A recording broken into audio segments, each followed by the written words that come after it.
This is the Hollywood Outsider, a weekly movie and TV podcast with a new episode every Thursday.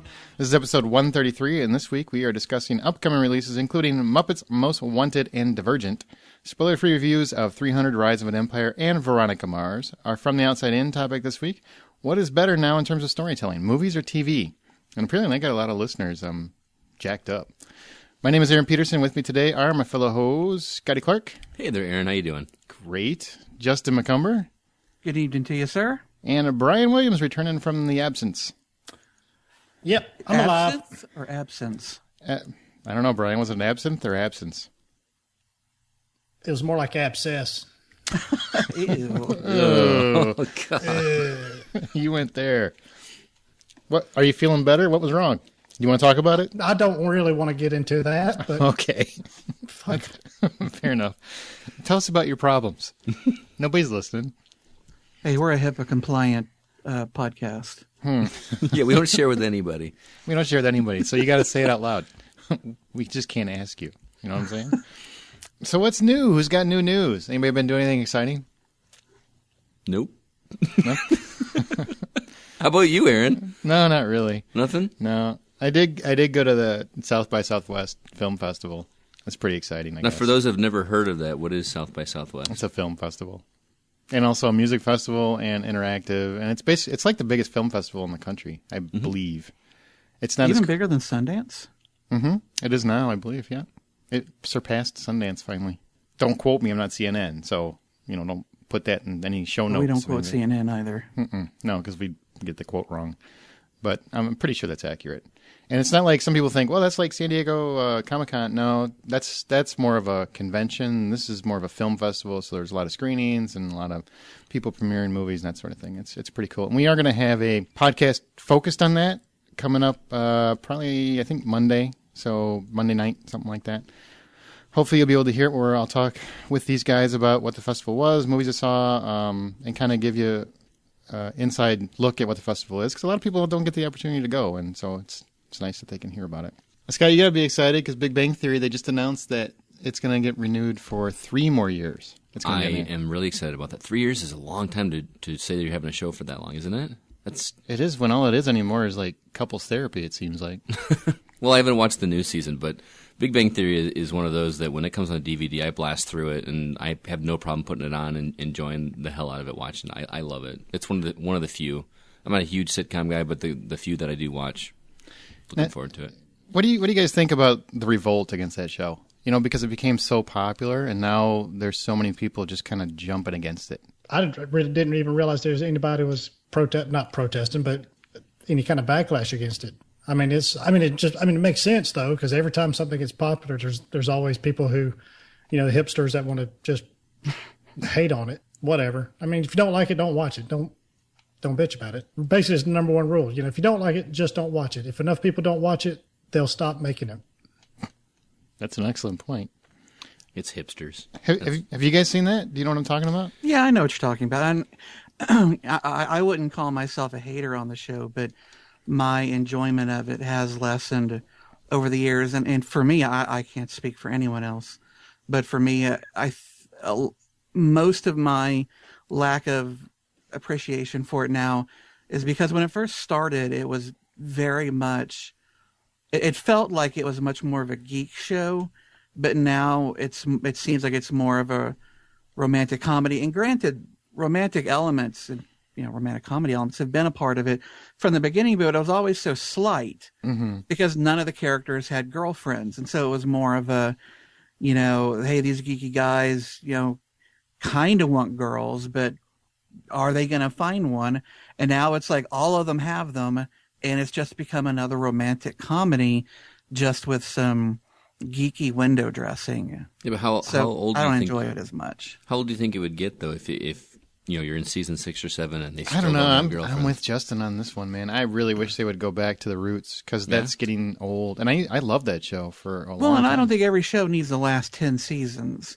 I would rather have, 3 or 4 really funny seasons rather than, 3 funny seasons and then 8, kind of fair to middling seasons. I don't think everything has to last forever, and I'm glad that the show has done a lot for geek culture, and I think it's made it more acceptable for people to walk around in, Green Lantern shirts and really be hardcore in their nerddom. It's just, it's will Penny, will they fall in love? Will they not? Okay, this season, are they going to get together? Are they not? And that's not really what I wanted to watch the show for. Mm-hmm. Yeah, it was more about showing geeks in their real culture. Yeah, now it's become kind of like most sitcoms, I guess. But it's still funny. It's kind of become like the rest of them. And it's still kind of funny, but just not as funny as I thought it was in the first 2 or 3 seasons. Well, plus they're running out of things for Sheldon to expose himself to or open his mind. I think to. they're nearing him having a real relationship. When is he going to smoke crack? What's it? I think he should smoke some crack. Oh, as a scientific study. That would be a great episode. And then he gets addicted. Oh, that would be so awesome. And he spends a whole season just spiraling down. You guys just want to turn this into Breaking Bad now. I mean, he would just turn into like Gollum with all the shrinkage and getting even skinnier. Little swords and shit. He got any skinnier? He ends the season outside the apartment building, just begging to come in. Sucking dick for crack. Well, that went off the rails fast. All right, well, Fletch, one of my all-time favorite comedy. That is my all-time favorite comedy. Is getting remade. They've been talking about it for years. Kevin Smith was originally going to do it with Jason Lee, and that fell by the wayside. And now they're going forward with it again with Jason Sudeikis. Does that get you excited? I see the right fit for Fletch. I really think this is the best casting choice they ever could have made.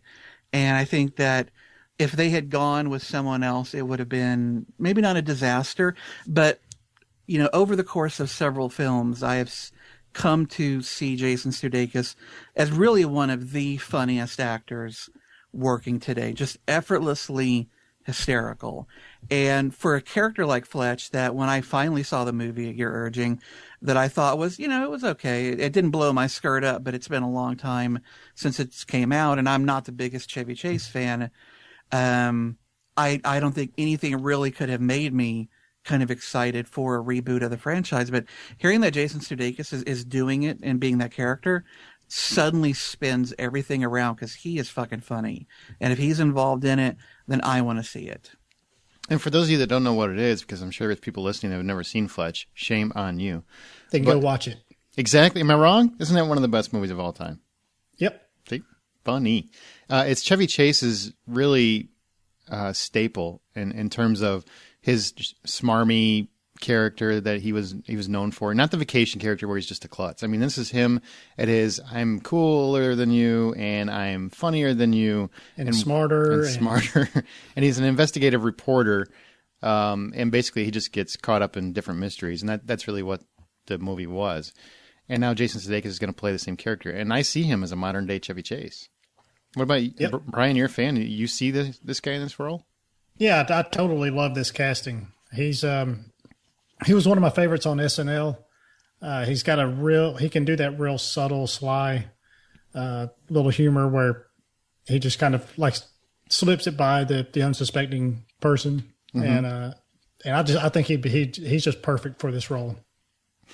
Like, because when people that have seen We're the Millers, there's a joke with the kid that he's talking to, and the kid, was it respect or whatever? Oh, regret. He has regret tattooed on his chest. Not He's even like, one letter? You don't even regret, not even one letter?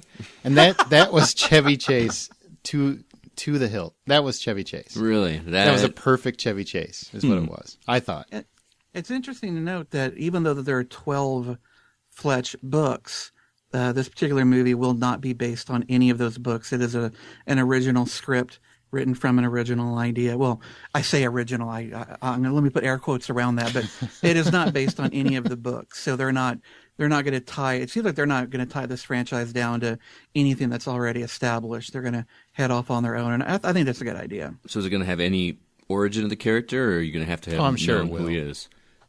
We won't know. I'm pretty sure it'll kind of be a reboot of the franchise and an origin story for Fletch.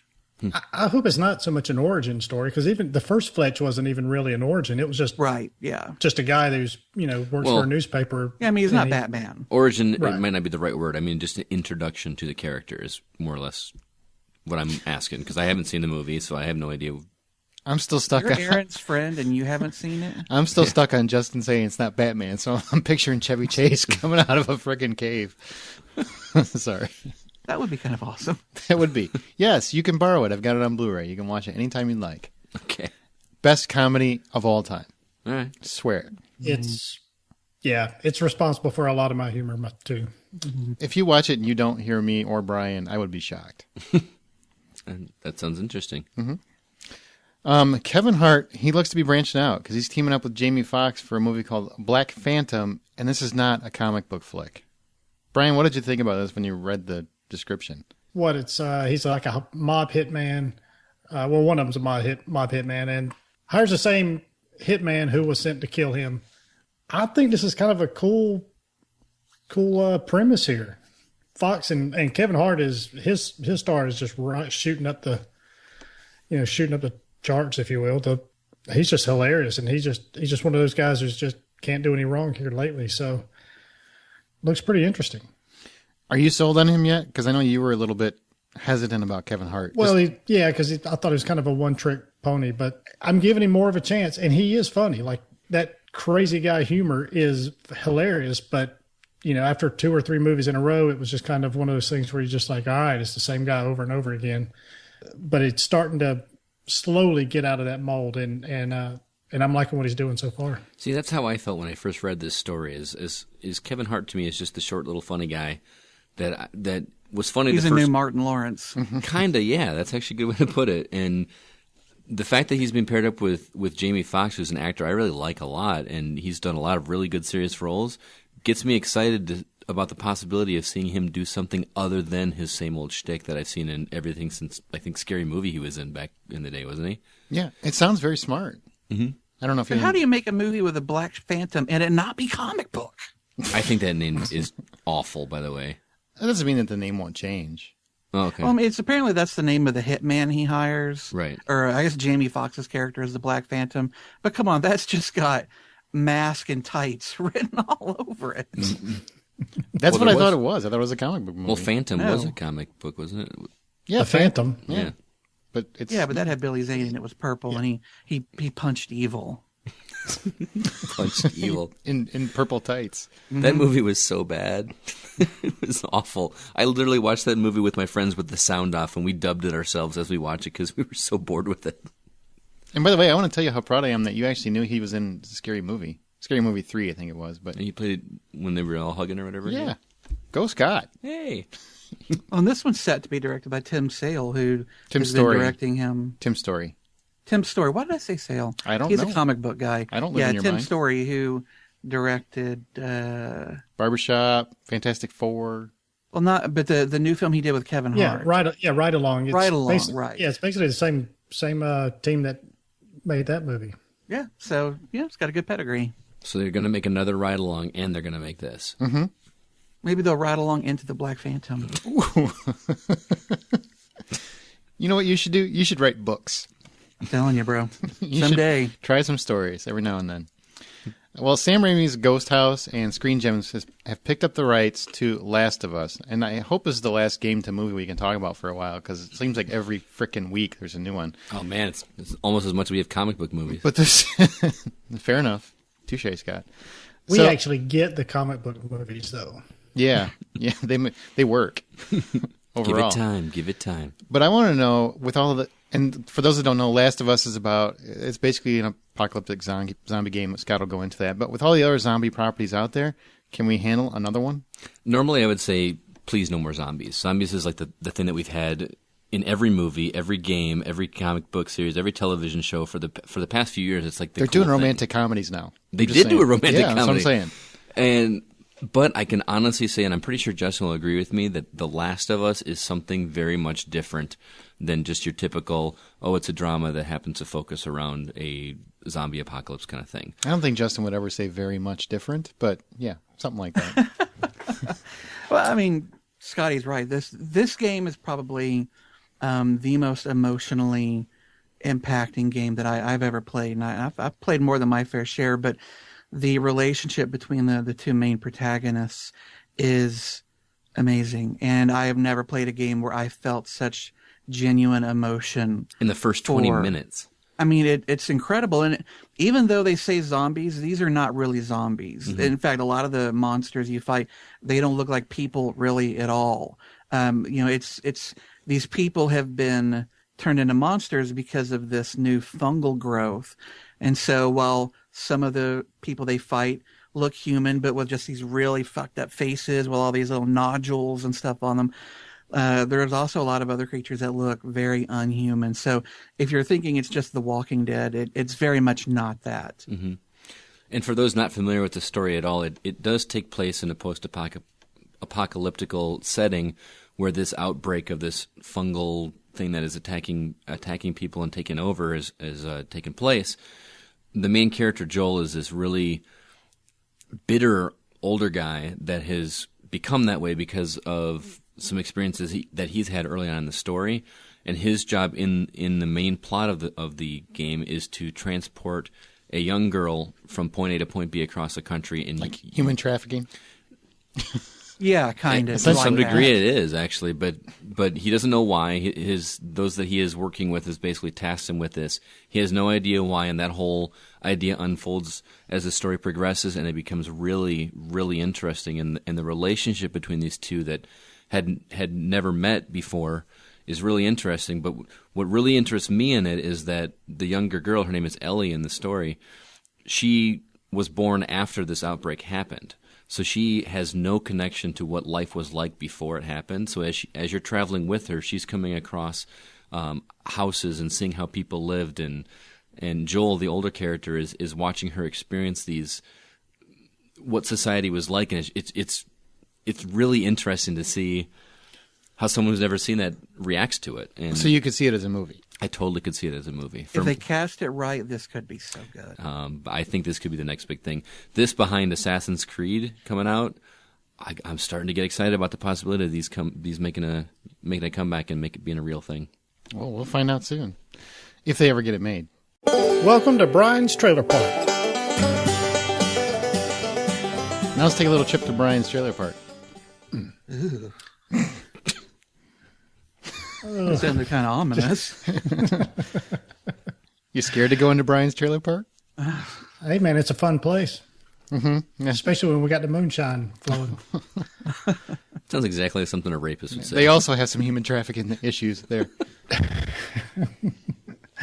It's been 9 years since Sin City came out. Wow. Now, Sin City, A Dame to Kill For is coming out on August 22nd, later on this year.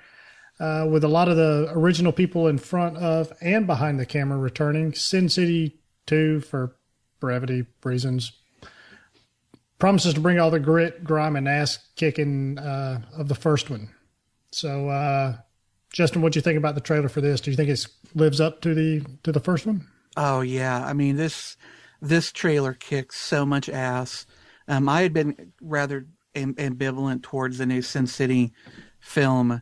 I wasn't sure if the style that they'd kind of set in that first film 9 years ago, if it was going to work again. And by the judging from this trailer, it's working like gangbusters. I cannot wait to see this. I feel exactly the same. I watched this trailer. It blew my mind that you said it was 9 years old, Brian. I can't believe that movie's been out that long. I forgot. You were like in, diapers? I know. Yeah.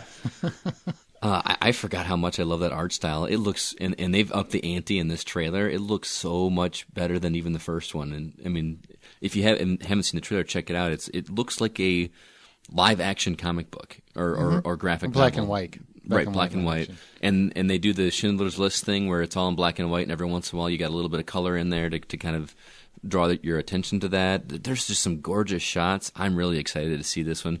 I hope to be able to see this in the theater in high def because I want to see that on the big screen in perfect clarity. So, anybody else scared that Josh Brolin's in it because he seems to be box office death? Was he taking that from Kitsch or whatever? Yeah, from Taylor Kitsch. Taylor Kitsch. He stole it. Well, he's not the main character, is he? Or is he? I am sure he's just one of many. No, Yeah. I don't think any one actor is going to, bring this up or tear it down. I did think there were a few scenes that looked a little cheesy, but it's also very early. Mm-hmm. So I don't want to judge it unfairly on that because overall it reminded me of the original Sin City. I still can't believe it's been 9 years. It's almost a freaking decade. Yeah. Do you think that amount of time? Do you think it's gonna?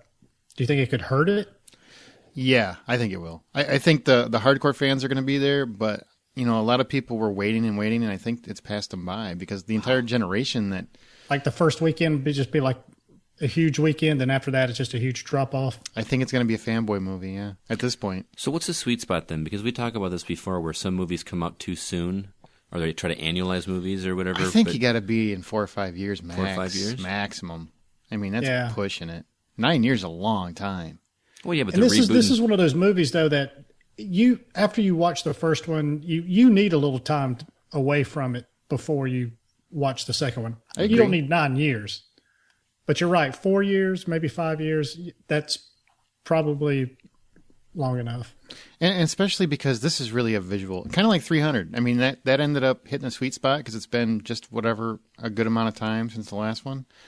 And it seemed to do well at the box office. Not as well as the original, but it's still doing fairly well.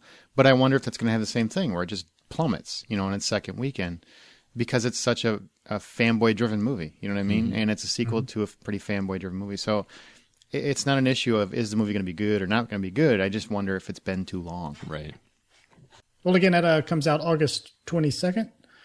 And later on after that, this Christmas, Jamie Foxx and Quvenzhané, what you talking about, Wallace, are bringing a remake of Annie to the big screen. Jamie Foxx plays the billionaire tycoon trying to become mayor. Will Stacks, he's launching a campaign to take in Little Orphan Annie for good publicity and all that stuff. And of course, everybody knows what happens after that. So this opens up December 19th. Scotty, what'd you think about this? Because I know, being a big musical guy, I know Annie has got to be in your top 4 or 5 at least. It's actually not. I don't have a whole lot of love for Annie. It's a hard knock life, Scott. It's one of those that I know more from the songs like. He knows that song from Austin Powers, not Annie. Yeah, exactly. I don't know. I don't have a whole lot of love for it. I do like musicals, so I probably will check it out at some point, but I don't know. The modern twist, I think, is really interesting, and I hope that kind of gets me back into it and see what everyone else loves so much about the original, the stage presentation. The casting looks really, really good. Mm-hmm. I think all around. I don't know about Cameron Diaz. Yeah, that was really a downer, I thought. Like, she's trying way too hard. Way too hard. And she's, I don't know, she doesn't look that good. She's not holding up? No. She needs to take a visit to the doctor? But the remixed music sounds pretty awesome. Like I said, I only recognize Hard Knock Life and Sun Will Come Out Tomorrow and whatever. Mm-hmm. But they sound more modern than the old school ones. So I'll check it out, but nothing I'm going to run out and see. I think it looks adorable. Yeah? Absolutely adorable. I really did not want to see this movie. I didn't care anything about it. I didn't like the idea of remaking it. I think it's a classic, and I just think they nailed it. Well, wasn't it a classic when they made the original movie? I don't know. I was a little kid, so I have no idea. Well, I'm just saying, like, it was Sure. It was only on the stage. I didn't know that. I didn't go to the stage. I like girls, Scott. So basically, I watched this, and I was dreading watching the whole thing. And as soon as it was over, I'm like, I got to see it. With the exception of Cameron Diaz, I loved everything about it. Mm-hmm. If they could just CGI in somebody else, I think that would probably work better.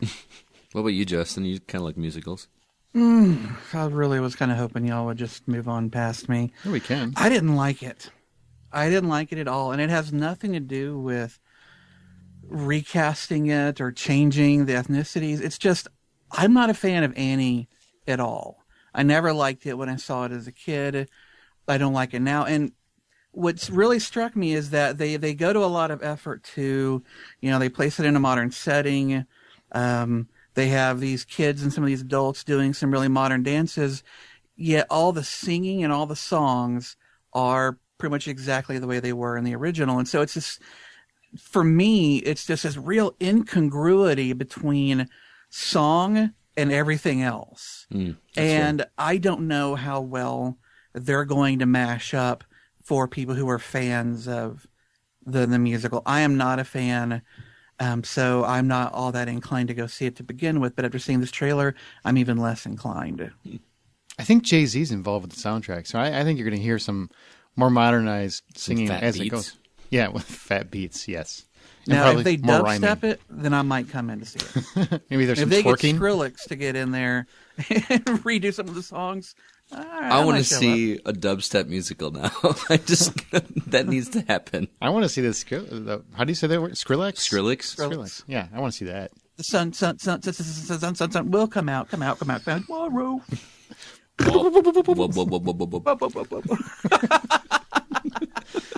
We got a great movie. Kind of where I'm at. If anyone is down here listening to us do this podcast, they're like, "What are they doing? They hailing the mothership?" Or what?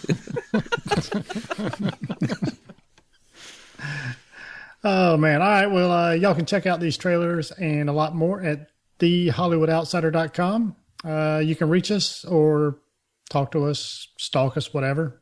A lot of different ways. You can call us or text us at 818-81-I'm-a-ho. That's 818-814-6246. Our email is feedback at thehollywoodoutsiders.com. Go on to facebook.com/thehollywoodoutsiders.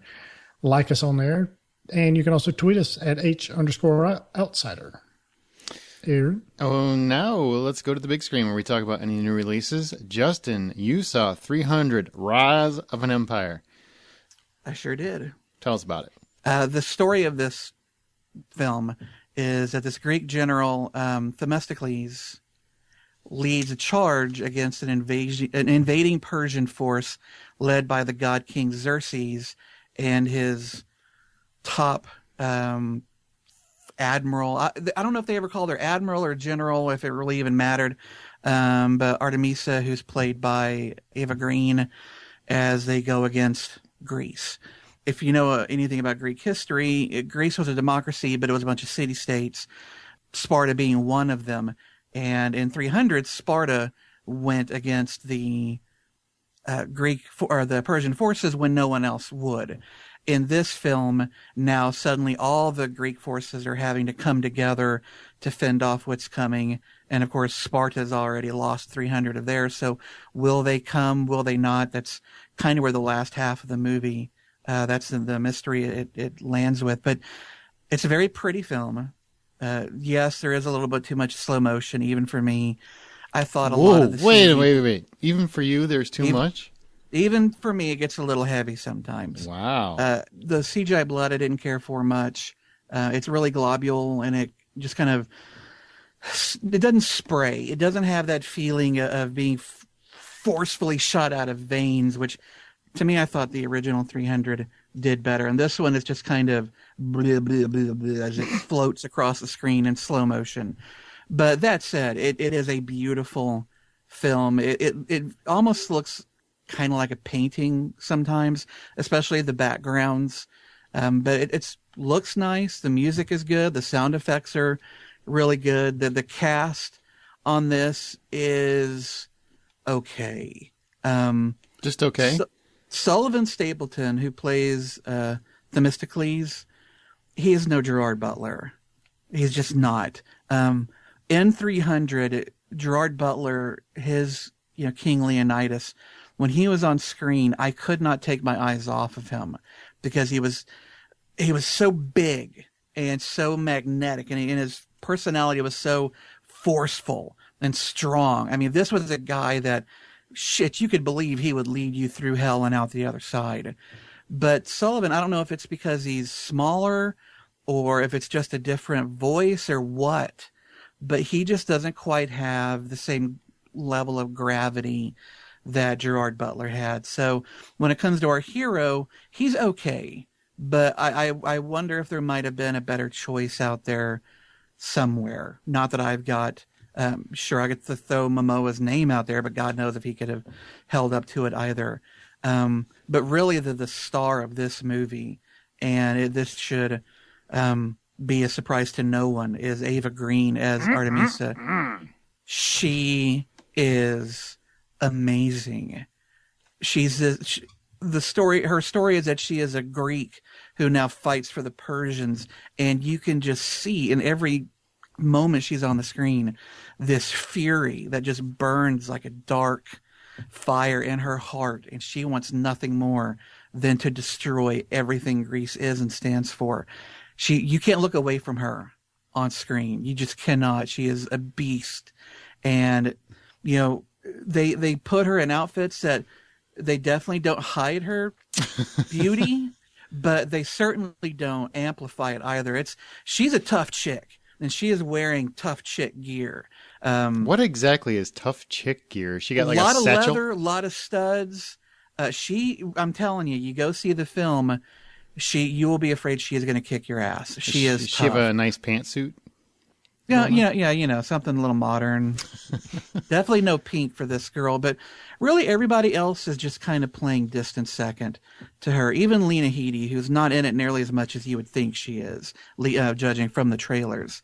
Rodrigo Santoro, though, who plays Xerxes, I liked him more in this one than I did in the previous film because you get more of his backstory and how he became who he is. So that was really interesting. But all in all, it's a bit of a mixed bag. The tempo gets a little off on occasion. It does cover a lot of ground, and sometimes it feels a little pause and start. But it is also very beautiful. The combat is interesting to watch. And I'd say last third of this movie is one of the most intense last acts of a film I think I've seen in years. Really? That good? It is. Once the fight gets started, it is just pounding you for what seems like forever, and it just gets better and better and more awesome until the very end, and it does not cop out at the end. I had a much better time than I feared that I would, but all in all, for 300, Rise of an Empire, 1 out of set, $10, I'd give it a good solid 7. I would like to give it more, but there's not enough great actors to give it that. Ava Green, as great as she was, can't carry the whole thing on her own, but she tried. Wow. She tried, and I would not mess with her. All right, well, that's 300 Rise of an Empire. I saw Veronica Mars. For those... Don't curse me out. Saw it before me. You'll be seeing it in a couple days. It'll be out. I do want to explain, because a lot of people don't even know why does this matter, but this was a Kickstarter movie. And I think it's the biggest Kickstarter-funded film project ever, or at least so far. And basically what happened was Veronica Mars is a TV series, lasted for 3 years, was adored, especially in geek culture.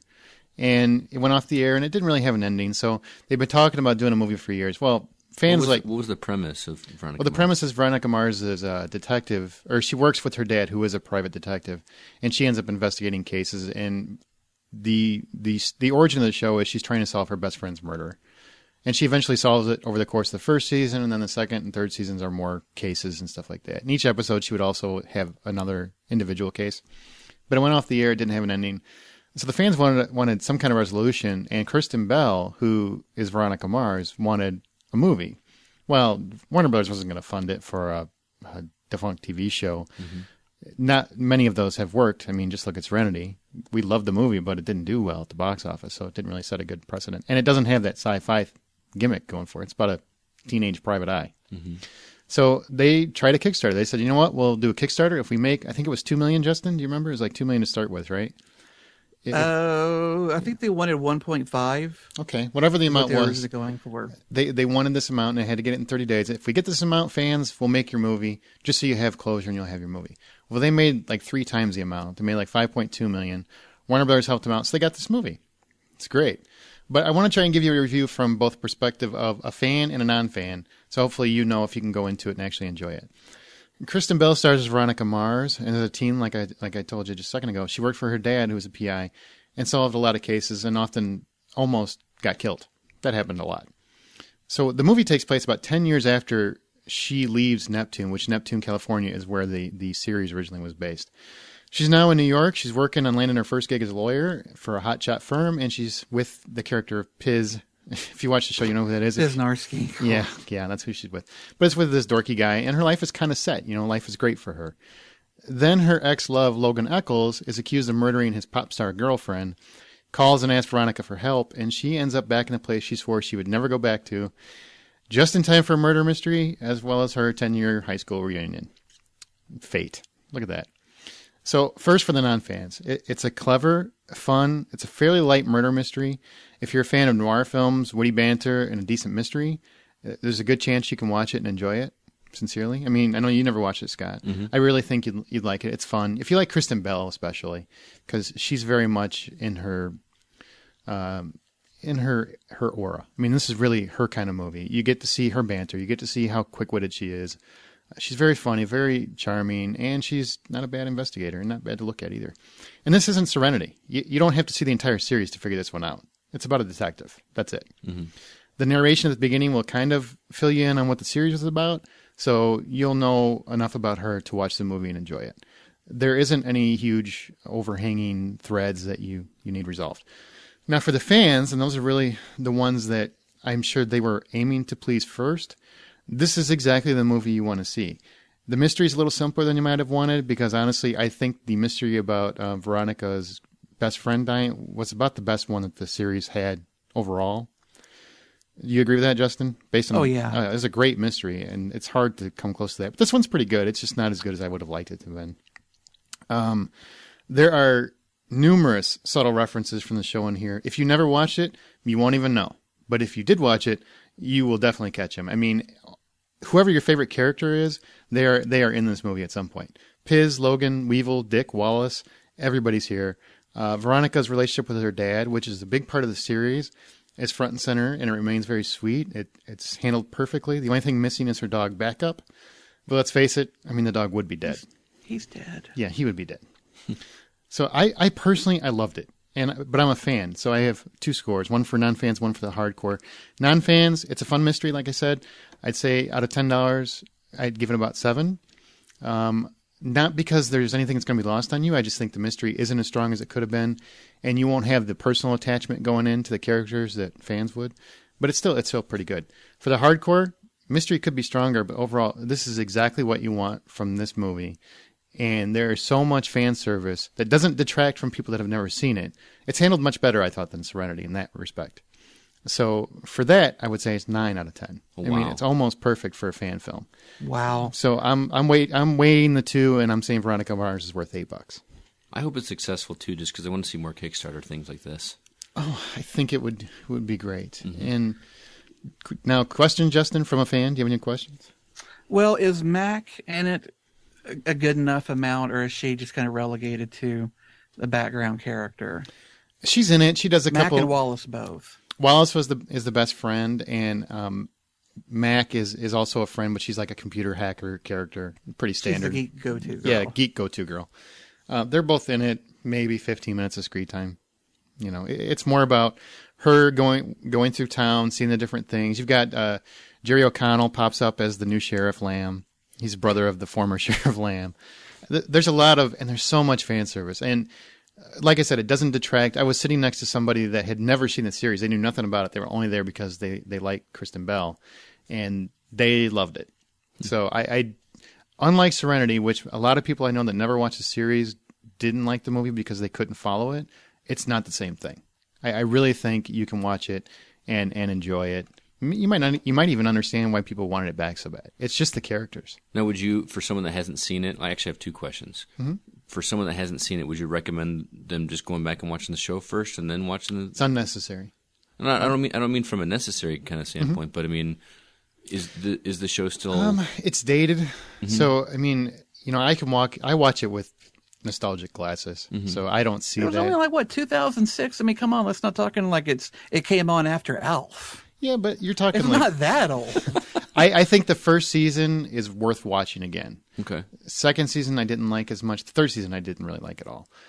Second season I liked. I just didn't like it as much as the first. The first season's mystery was great, and the way that they wrapped it up, like who actually done it, was just handled beautifully. Mm-hmm.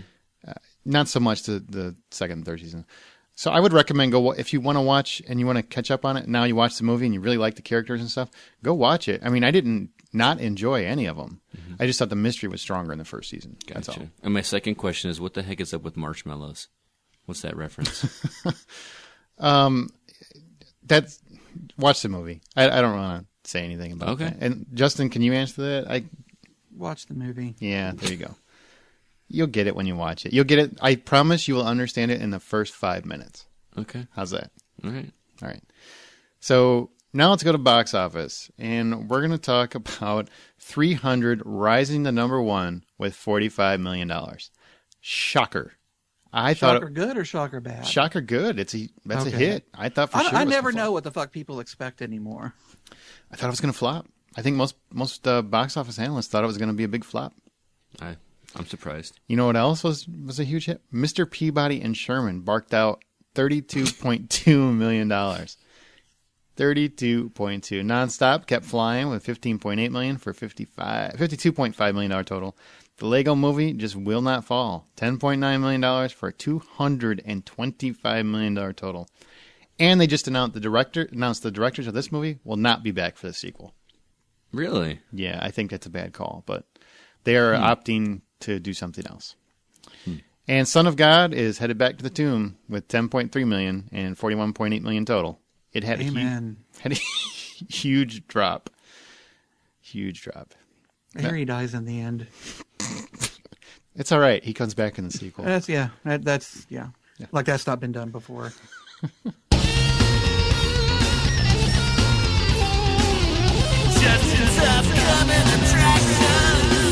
All right, folks. Well, this week we have got two movies, just two, thank God, quick and easy, that we're going to be talking about. They both come out on March 21st.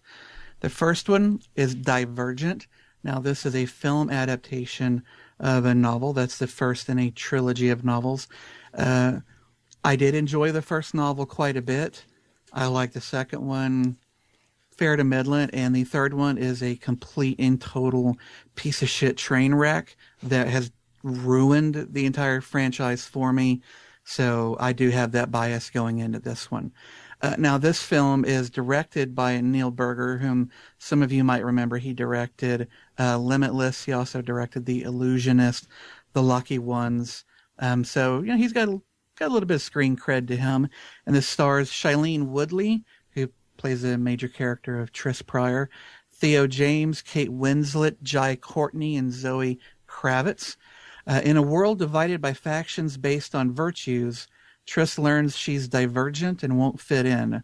When she discovers a plot to destroy Divergence, Tris and the Mysterious Four and Four is a person, not a fucking sinister group, must find out what makes Divergence dangerous before it's too late.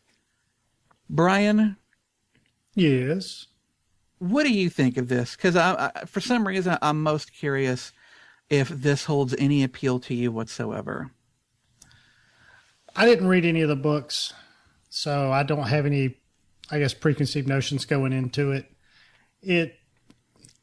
I don't want to be interested in it, but for some reason I am. It's just it looks like it's got enough oomph. I've seen a couple of these other young adult movies that are, taken from the movies that were taken from young adult books, and they were just crap. And, but this looks like it's got a little bit more substance. Maybe it's just the fact that it's been talked about for such a long time leading up to the movie. So I'm optimistic about it. I'm optimistic. I'm going in with an open mind. I feel the same way. I actually, a couple of our listeners that I've talked to, both of them are reading along with their daughters are reading the books right now. Like all of them at the same time. The whole family is reading it, and they're just enamored with it. And they've had moments that, like what Justin explained, wanting to throw the book across the room, kind of thing, because it's apparently doesn't end well. But strangely enough, the whole series, or just like each book. Oh, all right. No, it's fucking awful. The whole series. Oh, my wife felt the same way, and then somebody on Facebook mentioned, "Hey, this Divergent, is it any good?" The length of responses, all of them negative, were illuminating. Very few people that I know of like the third book. It is almost, I wouldn't say universally, but damn close to just hated. See, and weirdly enough, that makes me want to read the books more than actually see the movie. And usually I don't get that reaction, but even though like the ending doesn't happen the way, apparently I don't know what happens or anything, but it's a train wreck from what Justin said, and it's upsetting to these other people I've talked to. Now I got to know why. You know what I mean?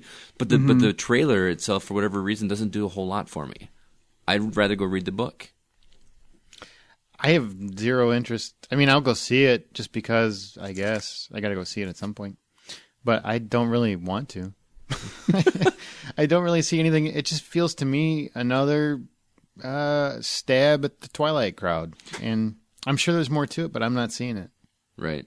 I think that what this one doesn't have going for it, that things like Hunger Games and Twilight and those, is not as many people are talking about it. You know, some people are, but not nearly like they were talking about Hunger Games. And No. I mean, but they're saying that it's got a huge following, and the movie, they're expecting the movie to do huge. So good for them. I don't see anything about it. I didn't read the book, so I'm not knocking them. They might be fantastic, except for the ending. I have no idea. That's the magic of movies. They could change the ending. it's true. If they I know, hope so. Yeah, if they know it's universally panned, they could easily just, happy it up or something.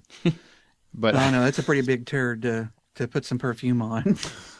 well, they could just change it altogether. I mean, it's movies. They could do whatever they want. And if they really see that kind of reaction, that visceral reaction that's negative to the way it ended, they could always tweak it and change it and make it completely different. But the story has to be involving and engaging and interesting from the start, and I just don't get that. Nothing in the trailer has told me that this is anything different or new that I've never seen before. Well, I think the hook for it is the whole premise of, the girl doesn't fit in. And I think, that's a hook. I haven't seen that done. Well, and they paint. Yeah, I watched a trailer, and one of the trailers in front of 300 was a newer Divergent trailer, and they kept using that word over and over again, almost as though it was a superpower, or that somehow her being divergent made her other than human or superhuman or whatever, and that is not the case. Fair when enough. you actually find out what Divergent is, it's like, oh, really? that's all that kind of was? Oh. And that's really what, for me, ruined the third book is, they come down to this whole thing about what Divergent is and what everybody else is and what it means. Is bleh. The one thing that will get me in the theater to see it is Kate Winslet. yeah. Because the fact that she's doing it, and she's not somebody that takes movies just to make money. She really doesn't. So generally everything she does, I find something interesting about, because she's very smart with scripts. So if she's doing it, there has to be something I'm not seeing, and the trailers are just trying to market to that crowd instead of showing you what it could be. So Right. I'll give it a chance, but I'm not excited about it. All right. Well, I hope so. I would rather they had found a role for her in Catching Fire, or Mockingjay, rather, for Hunger Games, because that is... I rewatched the second one just a day ago, and it's just still so goddamn good. She's so good, she could play Philip Seymour Hoffman's role. That's what I'm saying. That's how good Kate Winslet is. Kind of do an Oracle face change. Absolutely. It could be done. All right. Well, the second and final film to discuss upcoming today, Muppets Most Wanted. Yay.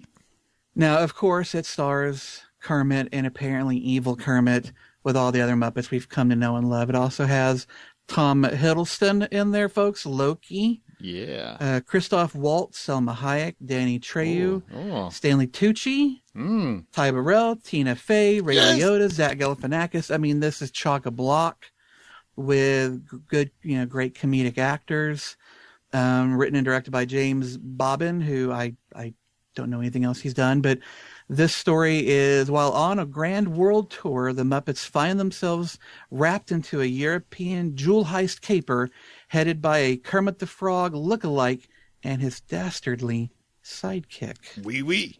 Well, now, Aaron, I know you to be a massive children's film lover. Enthusiast. Enthusiast, yes. Are you going to be purchasing your ticket and putting your hand up some velvet? Wait, what? Hell yeah, I'm going to be there with my sock puppet. Yeah, I'll be there. Absolutely. I love the Muppets. The Muppets movie I thought was fantastic. It was. I can't wait to see it. Seriously. And Maniacal laugh. Dun, dun, dun, dun. Maniacal. And Tina Fey is my favorite comedian, so I'm already there. Seriously, I'm already in line. I can't wait to see it. It looks so fun, and it makes me smile, and I don't smile much, so I need to go. You don't smile very much. I feel exactly the same way. The first one was my favorite movie of that year. It was. I haven't laughed that hard in a theater in a long time. And when I did go, it was opening weekend, which I will be seeing this one. There was a surprising lack of children in the theater. It was mostly adults in the theater that I went to. Yeah, it was when I went to. Yeah. And I expect it'll be the same thing. And the fact that you can go into a theater with your peers, more or less, and laugh that hard at a bunch of puppets, there's something to be said about that. And the trailer looks to be more of that, and I can't wait to see it. I brought my van for nothing. Yeah, one of the things that's promising for this is like a lot of these type of sequels that you see, the cast they get is almost like a B level. Mm-hmm. You know, it's almost like a kind of a watered down, like, oh yeah, that guy was funny a few years ago.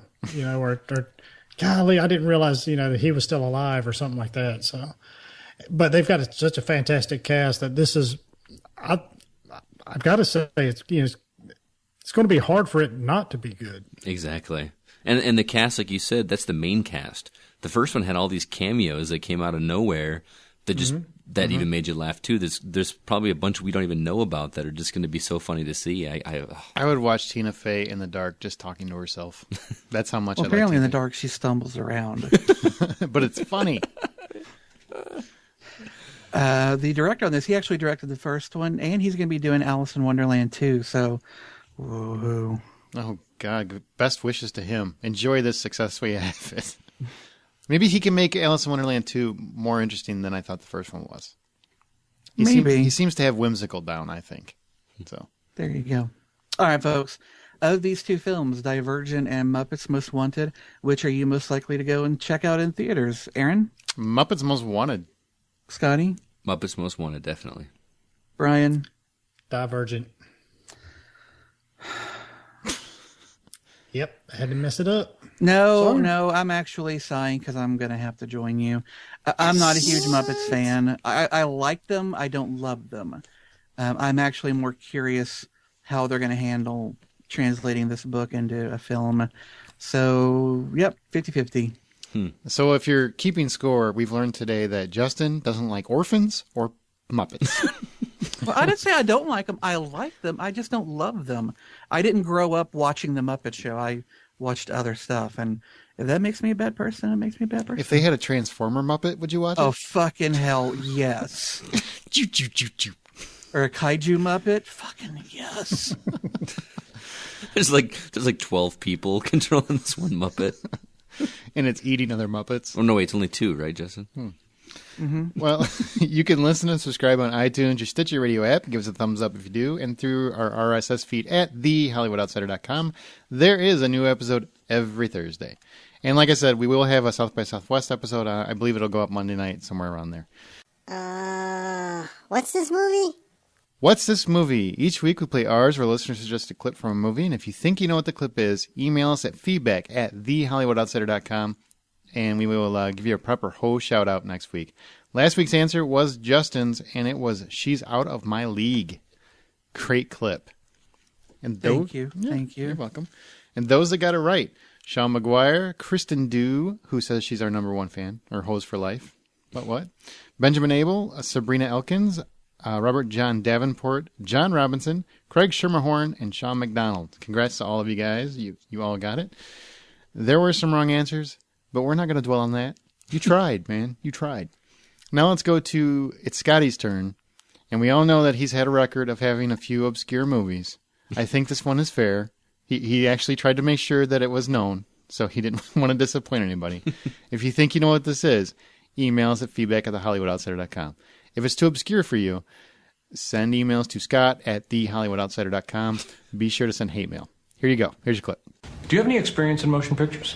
Oh, yeah, quite a bit, actually. I have quite a bit of experience. I'm an active renter at Blockbuster, and I attend the film to cinema as much as possible, weekly, bi-weekly, intermediately.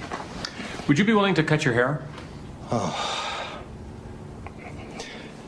Yes, but it's usually better if someone else does it. Okay, that was your clip. Now, sex. Yes, it's the Hollywood Outsider. Oh, that was your clip. That It was sounded a your clip. little slurry when you came in there. Just a little bit. Let me tuck it. We were talking about Silence of the It Lambs. sounded like Brokaw. Like who? Brokaw? Do I sound like Tom Brokaw? Well, just in that moment. Okay. Because you got a little slurry like he does. You do a really good Tom Brokaw if he was 85 years old and barely had cotton in his He mouth. is 85 years old. Is he really that old? No, I don't. Thank you. You missed. We were talking about Silence on the Lambs during the break, and we want to take a vote. Who hasn't tried to tuck it? If you're a guy, at some point, Oh yeah, everybody. that's has. how you get the fruit bowl.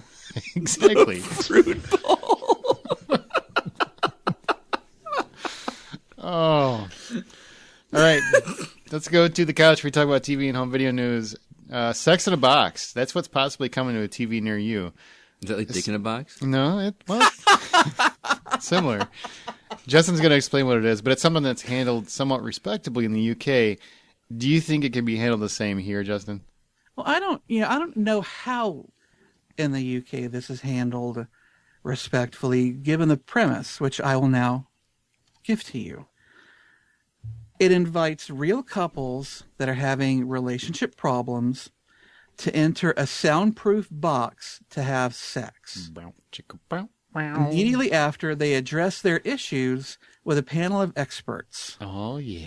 According to the cable net's description, this in-the-moment approach fosters conversations about intimacy that are completely filterless and emotionally honest. Mm-hmm. I guess I don't understand how they're going to do this. I mean, if you're having... Well, he's going to take his pants off. Well, all right, thank First you. the boy likes the girl. Hey, I know all about the sex. Exactly, the sex. But First, she puts the lotion in the basket. Oh, I'm sorry. That's a different kind. pants back on. That was more of a pit than a box. I don't understand why you would want to take people who have issues, put them in a box where they are presumably going to fuck, and then bring them out of the box. Oh, do they get to shower or do they just wipe off and get dressed? I don't know what the fuck. And then they're supposed to come out and be all intimate in their discussion about their issues. In the UK, I'm sure they were able to do it. I don't know how, but I'm sure they were because they are smarter than us. It's true. But over here, this is going to turn into a total clusterfuck because we as Americans have this incredibly puritanical notion about sexuality. We would rather see someone shot to death than see a boob. So, Is this something that's one of those? I mean, whatever. Okay, the prude side of America that we have aside, how is this even interesting? I mean, granted, this is a country that loves Honey Boo Boo and Real Housewives of I don't fucking care where. Just subject matter alone just sounds ridiculous. Well, I mean, you gotta look at it too. That you see it called Sex in a Box, and people automatically assume porn. well, sex box. Sex box. It's called Sex don't, Box. don't take the don't Sex take box. that too far. Oh, sorry about that. Neither It's not. It's Andy not. Samberg nor Justin Timberlake have their dicks in this box. That we know of. It's not porn. We're not seeing them do anything. You know what I mean? Do we get to hear them? I haven't seen the UK No, version. it's It's soundproof. So we're not going to hear them banging. We're not going to see them banging. So then what's why the do we fucking care? point? The point is getting that response where they're, because you're in a different state of mind right before you have sex and right after you have sex. There's that weird 15 minutes after you Speak have for sex. yourself. that- I think pretty much Are the you same. more, Scotty? Are you more open to discussing your feelings after you've had sex in a clear box, soundproof? Well, It's not a tell you, clear box. It's not clear. Nobody's saying anything. They're not zoo I'll tell you animals. from personal experience, Scotty gets Should cuddly. be. It's not good. I get cuddly. I want to nuzzle your ear. No, I mean you're in a different mindset. Absolutely, and You're more relaxed, that's for sure. you're definitely more relaxed. Smoking a cigarette. Yeah, I lie a lot more. Why call it sex box if we're No, not going to see the I'll sex, call you. hear the sex? Why call it sex box? Why? Because that was going to get fucking ratings, just like that Naked and Afraid show probably wouldn't get near the ratings if it wasn't called Naked and Afraid. It was just afraid. And if it was like true sex, the guy would be gone before that box opened up. That was He's gonna be- already left. My question was: is how do they know they're done? Is there a buzzer? Like, I hope they just come out. And are some episodes shorter than the others? Somebody a little quick to the gun there, or maybe Sex- somebody's a Oh, little sex box takes will a be little- 5 minutes long this week. Yeah, I don't know. This just seems just like, and pardon the pun, just a naked grab for ratings and attention. Oh, absolutely. I have really no interest in this, but I have very little interest in most reality programming. So there you go. I'm sure, and I think it was David Creamer on our Facebook wall. He had said that he's seen the UK show and said that it's handled very respectfully and it's handled very tactfully, and the way they do it actually brings forth real emotional discussion. I have no doubt that that's possible. I just don't understand the premise. It's because America makes everything titillating. We can't do a show like this and it not end up like Baywatch. Yeah. Exactly. I think that's the bigger problem. You're going to have models coming out of there just, jiggling around because, oh, yeah, we just had sex. America. Here's a picture. They should have called it the Fuck Shack. That's what I think they should have called it. Then you're going to get some ratings, damn it. I like Welcome it. to the Fuck Shack. I think it's more of a Come on in. I think it's going to be more of a psychological study thing. I think it's going to be really interesting. I haven't watched the UK version like the guy on our thread said. I think what's going to be more interesting, though, is, let's be honest, some people just go to sex as a let's end the argument kind of thing and just hash it out that way. And you're kind of put into a position where you do that first to get that out of the way, so you can't do that. Now that that's done and out of the way, now we're going to sit and actually have a conversation about it. I think they're already couples, so... No. They're couples with issues. I think we're getting way too much info about Scotty's private life. Okay. I think he wants to go. He's like, how do I can finally get laid? How do I sign up? How do you got to be on this show? Or Apparently he likes to grudge fuck. Oh, wow. Speaking of grudge fucking. Game of Thrones is not even done being written yet. But the series, and I mean the books, but the series creators already know the ending because they met with Martin and they talked about it. And apparently they said that the plan is to end the series in 7 or 8 years. As a diehard fan, Brian, does this sound good to you? In 7 or 8 more years, or Total? No, in years Total. 7 or 8. Yeah, okay, yeah, that's fine. I'm fine with that. I would prefer that. I like knowing that. I guess there is an ending. So I mean, at this pace where we're working on the halfway mark, so to speak, I think another 4 seasons is fine. You don't want to overstay your welcome. You want to leave the people wanting more. It's plenty of time to get from point A to point B, even though I guess point B is not even written yet. So did see something where I guess Martin is feeling he's feeling some pressure to get it done. He should be. It's been like 11 years or something since the last book. You know that? No. Or 7 years. 7 years. I'm sorry. Actually, A Dance with Dragons came out just a couple years ago. All but right. it had been a long time between 4 and 5. Maybe that's what I'm thinking of. Yeah, that's what I'm thinking of. So. Do you guys think why can't he get it done? Well, Now he's a lot busier. Fair. But he writes epic fantasy, and epic fantasies are well known to take forever for the authors to finish.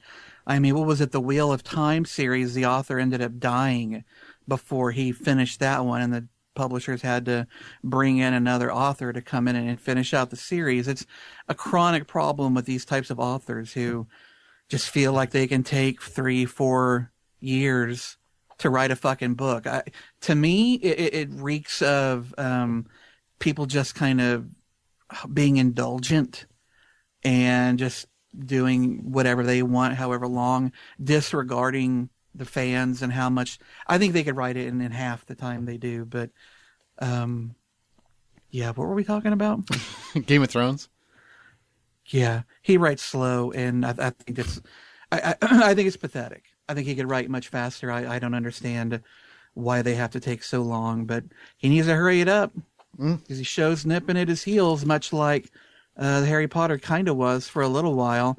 And like Harry Potter, these actors are all aging. These characters not as quick. Mm-hmm. And at what point is Bren going to be out there shaving when he should still be, in little boy pants? He already looks like he's 45. I know. I mean, shit. When I was watching the trailer for season 4, some bitch looks like he's as old as his brothers were in the first season. I mean, he's playing and he's only supposed to be basketball. another year or two older. He's like Right. playing basketball. The last It's time ridiculous. He's And huge. that's unfortunately what happens when you work with people. You're We gonna need age, and kids age in a more noticeable fashion. We're gonna need a bigger cart pretty soon. No shit. Or Hordor is going to need to toughen up. Hordor? Hodor. Hordor? Hodor. Hodor. Yeah. Why'd you had too much His sex gimp. box. All right, a couple of shows. I saw Resurrection, which was it's a new show on ABC. It's Omar Epps, if you remember him from House, and he's been in a lot of other stuff. But he stars as a customs agent immigration, I believe is what it was. Some kind of federal crap with outside people. He finds a little boy in China. And when he brings him back to his family in Arcadia, Missouri, we find out this boy died 32 years ago. So the kid has been dead. Like, they saw his body. He's dead. The show is really just starting to get into the mystery of what's going on, but he's been reunited with his parents, who are now obviously older, and they come to believe that this is their son. And the mystery is, what happened to him? Where did he go? What's really going on here? There's obviously a lot more at play. And by the show's end, we do have kind of a hint of something either sinister or otherworldly going on. We don't know what it is. Are they on an island? Who knows? Is it purgatory? We don't know. But that's essentially what the show is about. It's very interesting. It's very losty, I would say. Justin, you might actually like this show. There is going to have to be some mythical element or religious element. They've already incorporated religion into it because, do you believe in the afterlife? Is this what it is? What is really going on? I mean, all these sort of questions are coming up. And it's not going to be the only person that comes back from the dead. So, the show is in the very early stages. Very, very interesting. And I do want to say it was a good pilot. I haven't seen any more than that. But the guys that were very supportive of us when we were going for the podcast awards, Troy and Wayne, they were out pimping our show. And I want to also point out that they have a show called Resurrection Revealed, which is a podcast devoted directly to this. And I'm going to run a promo for you so you kind of know what it is. But if you like this show, if you like the pilot, or you like the series as it's developing, and it was a big hit, apparently it came out and had huge ratings, then you may want to check their show out because they have a show dedicated to it. But here's your promo real quick. Noodle Mix Network, in partnership with MediaVoiceovers.com, proudly present the one podcast that will get to the heart of what it truly means to be alive. Join Wayne Henderson and Troy Heinrichs for Resurrection Revealed. Watch ABC's Resurrection, then subscribe to get to the heart of each episode. Follow on Twitter at ResurrectionPod and listen all season at ResurrectionRevealed.com. Okay. And now we're back. Now, Brian, True Detective finally ended. You've got 8 episodes. It's wrapped. What did you think of it overall? Please don't give any spoilers, though. I thought it was 10 episodes. Is it 8? No, it's just 8 episodes. Oh. It is so damn good. Yeah? I mean, absolutely. This is one of the best. This is one of the best shows on TV in a long time. I mean, outside of course, I'm biased towards Game of Thrones, but this is absolutely fantastic. Great writing, great stories, great, just phenomenal acting by McConaughey and Woody Harrelson. It is just, you're constantly wondering what's going on. It jumps back and forth from about 3 different points in time, from the 90s to the early 2000s to more current times. This show is, I guess, it's more about the ride than it is the destination. Some people were not happy with the ending. Mm-hmm. I personally liked it, but that's just me. But it was just a fantastic show. It's got one of the greatest openings I've ever seen, as far as the opening credits and stuff. Oh, I thought you were going to say the first 2 episodes. Yeah, Justin had some concerns about it being too slow. Are you saying that it builds up and the story gets more involving as it goes? It's not full of action. It's not a whole lot of shooting and car chases and nothing like that. It is you feel like you are actually in there as they are trying to crack this case. And these are 2 guys. These are 2 partners that really don't necessarily like each other. Oh, that surprises me. I've never seen an episode. yeah. I'm waiting till it's over. So, And Woody Harrelson is just he tries to get along, but they just don't. They're oil and water. They don't hate each other. They're just not a No, good mix. no, it's not like that. It's not like I hate you for whatever reasons. It's just they're just personalities just do not go well together. Mm-hmm. So they've got a lot of a couple different ways of approaching things, and Woody just doesn't care for it too much. But absolutely one of the best shows on TV. I absolutely love it. are you looking forward to a new season with different detectives now? Yeah, absolutely. This is. I think this is about the only way you can really do it, especially when you do the first season with these two guys. They're not going to stick around for more seasons. So just, and I don't really know if you could do more cases with the way the story pans out and the way it ends and the time frame that it covers. I just don't think you could do more than one season with these two guys. So I'm looking forward. I hope this draws up interest for, some bigger name talent and kind of continues this, because this was fantastic. And the popularity of the show has been insane. It broke HBO Go. Yeah, that's what I heard. Yeah, I couldn't watch it because it was down. Have you seen any of them, Scott? Yes, I'm just a couple episodes behind. Okay. I tried to get caught up. The first two, and I'm glad to hear it gets better, because the first two episodes for me, and my wife's been watching it with me, it's just not working for either of us. So if it picks up or gets more intriguing, then I'll definitely keep watching it. But I got to say, it was a tough first two episodes to watch for me. It is, as Aaron would say, a slow burn. It is slow. It is slow. Mm-hmm. Let's go to DVD and Blu-ray, Scott. We're looking at releases on March 18th. The first up is the Academy Award-winning Disney musical Frozen, which we discussed on episode 121, where I gave it a 750, Justin gave it a 750, and Aaron gave it a 7. Also, American Hustle, which was nominated for 10 Academy Awards. And won none.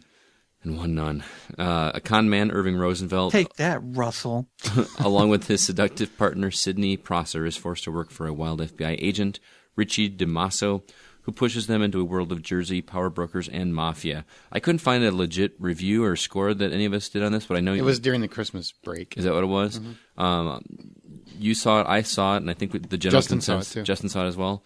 At least, I don't remember Justin's opinion, but I remember the general consensus, at least between you and I, was that it's a good story it's an okay story with great performances. Yes. Justin, same thing. Yep. So, Yep.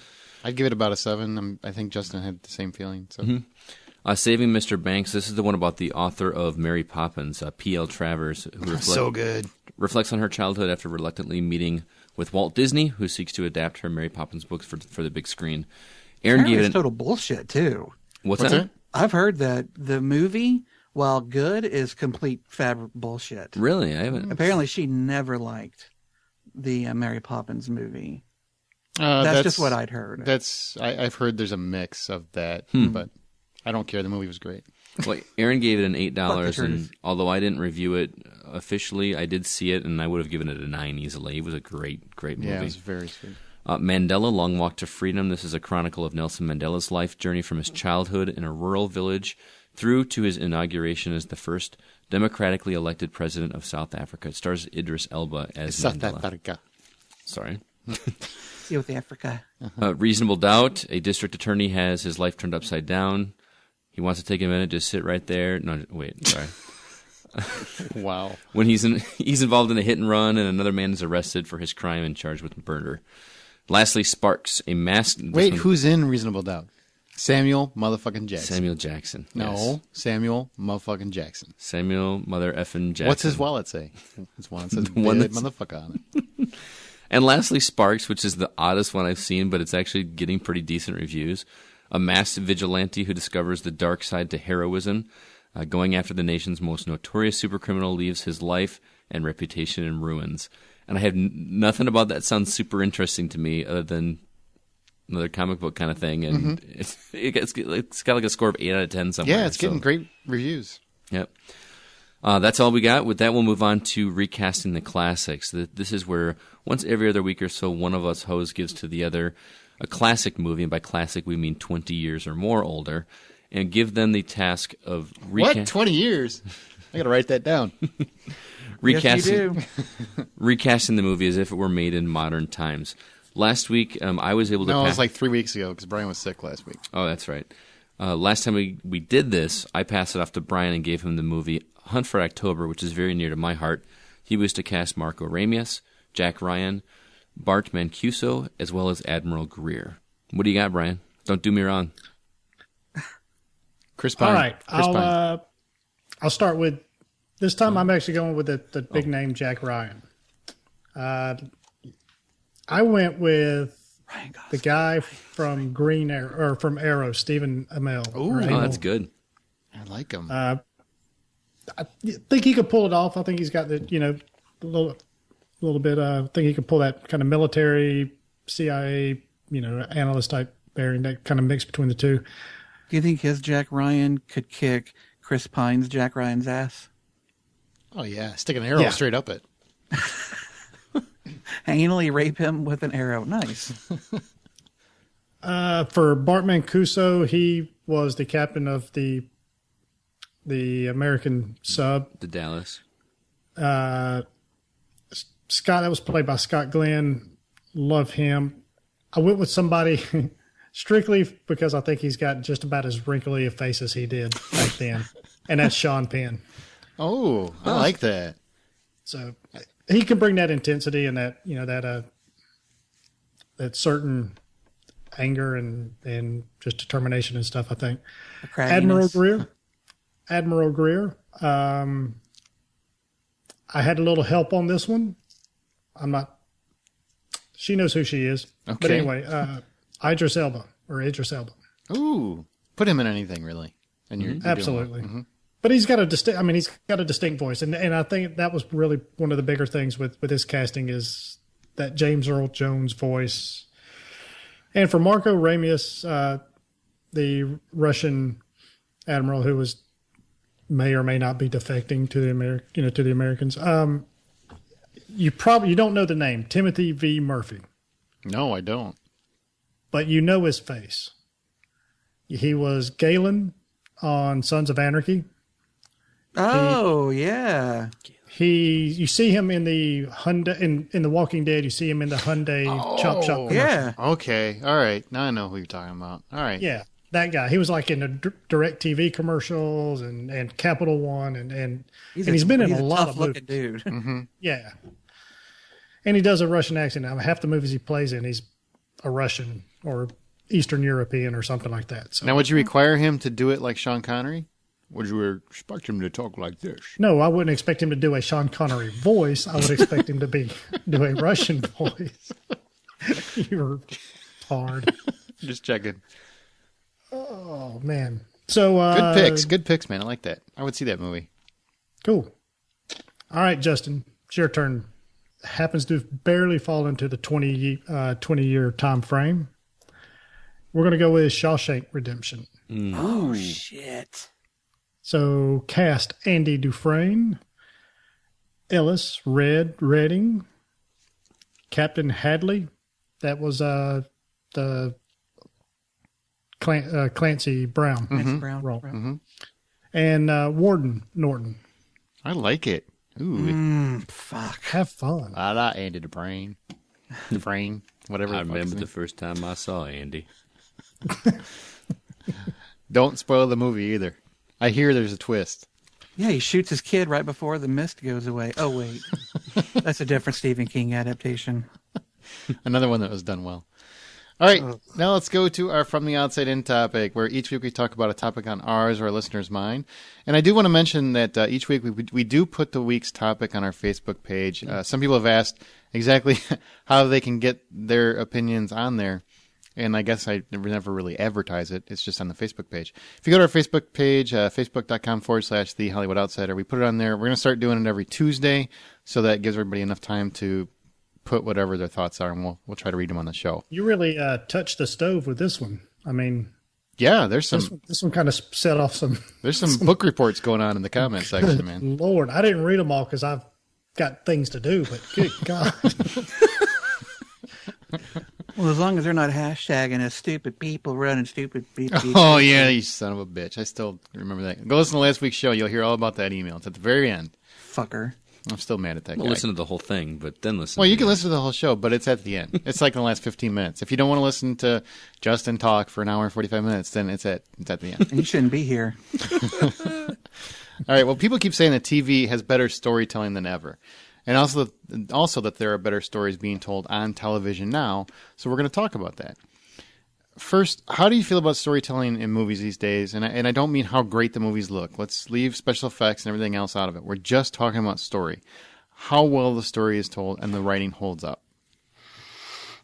I think it's definitely getting better. I think that, a lot of people want to decry the prevalency of sequels these days, and there's some merit in that. But I think that we also, when they're done well, we're more than happy to have those sequels come out. And, when you look at what Marvel has been doing with their franchises, really planning out far in advance which characters are going to be, which films, when they're going to come out, how they're going to fit into the overarching phase 1, phase 2, phase 3 arcs. I think that, one of the reasons that people respond so well to these films, and the reason that they're able to get such good talent in front of and behind the camera, is because they have put a lot of work into it, a lot of planning, a lot of thought. And as long as, if movie studios will keep doing that, and, instead of just throwing whatever they've got out there, but instead giving some real thought and planning behind how they want to tell these stories, then I think they're going to have a lot of success. I mean, TVs are 2 hours. I mean, a movie's, 2.5 hours, maybe 3. A TV show, can be easily 10 times that. So it's almost not a fair comparison as to how they can tell a story or who's telling them the better ones. But movies have a grander scale to them. I mean, I don't care how good, to me, a Game of Thrones scene looks. I think that nothing I've seen on there has toppled the things that I've seen on, like, the Lord of the Rings or the Hobbit films. And I think it's just it's more of the amount of money that's thrown at the screen and then the size of that screen. I think if Game of Thrones had hundreds and hundreds of $1 million per episode, then yeah, but they also don't have a year or 2 years to make that one episode. So it's a little unfair, but I think movies are doing a better job today than they've ever done, and hopefully it'll just get better. I feel like there's fewer fresh ideas in film than in TV shows. I feel like we get a lot more, at least out, not necessarily in the independent market. Like independent films, they have a little bit more freedom. But I feel like the things that are in mainstream movies are either we get a lot of reboots, we get a lot of rehashes, or we get a lot of adaptations on older properties. I feel like in the TVs where we get some fresh ideas. We get our Breaking Bads, which I don't think was that based on a book series that I'm not aware of? No. We're talking about just movie. We'll get to TV in a minute. What about just the movies? What I'm saying is I think that with the movies, everything seems like a rehash of something else that's already been done. Very rarely do I get something that is like, well, I've never seen that concept before. I mean, it does happen. I just don't think it happens fewer and fewer, it seems.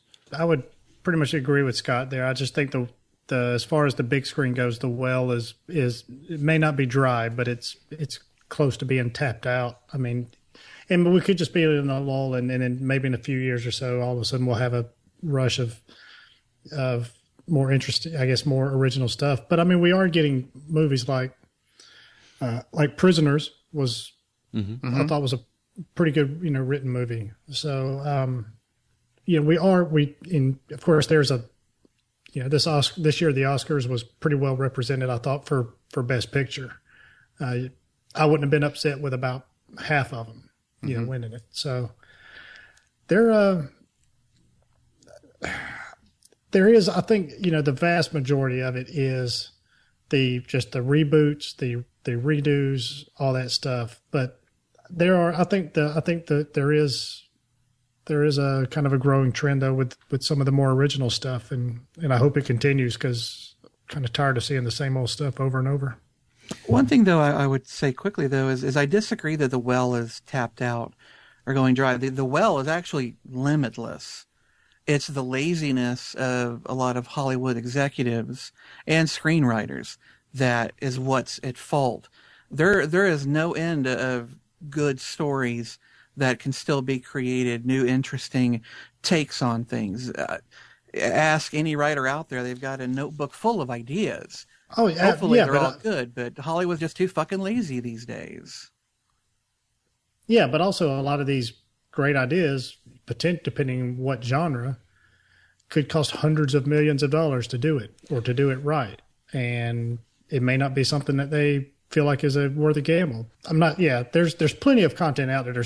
There's millions of scripts that get submitted that nobody picks up, or maybe the only reason somebody picks it up is because another company is rolling with with a movie that's similar to it. So they scramble to find something that they have in their pile that's close to it, and that's the only reason it gets picked up is just to compete with the other one.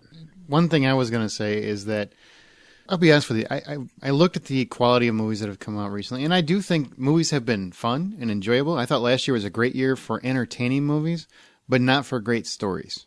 There were a few select films I thought had great stories involved, but the majority were spectacle. I got a lot of spectacle. I didn't get a lot of, wow, I want to come back to this character. This is a character I would love to see them do another movie. I would like to see, additional stories told. That I think has been lacking in films for a while now. And the level of movies I would call classics, we used to have every year, there would be a handful of movies you could, wow, that's going to be a classic. Even like a Usual Suspect, something small where man, that is a classic. That's going to be a classic for years. I don't feel like there are nearly as many of those anymore, because it seems like they're just going toward the business model where it's all about spectacle and not so much about telling a story. It's all about how pretty can we make it, because that's what gets people in, instead of spending $5-10 million on a small movie with a good story and getting it in there, because it's not worth the investment, because they don't seem to be getting their money back.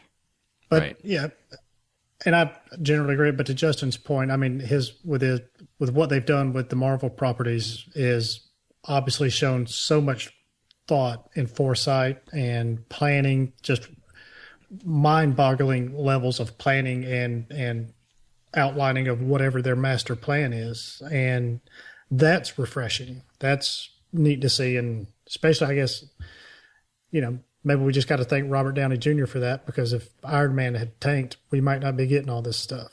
Mm-hmm.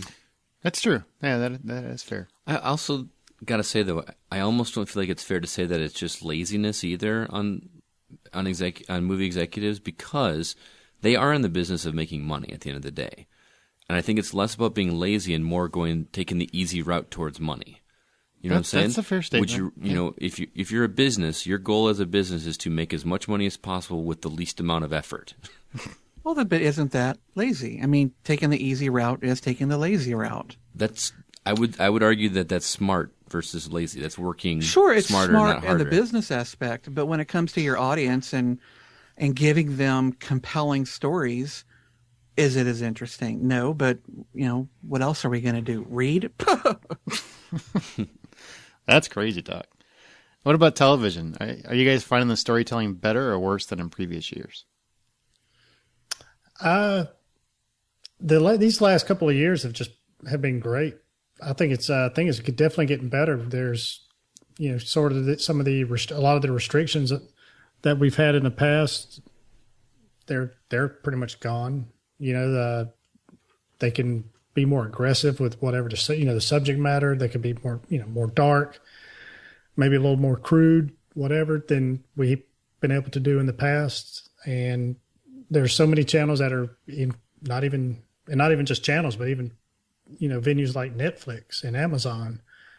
I mean, they're creating stuff, and there's just so much out there right now, and I think it's definitely better this last year. Probably 1 to 3-4 years that's than it has pretty much ever been.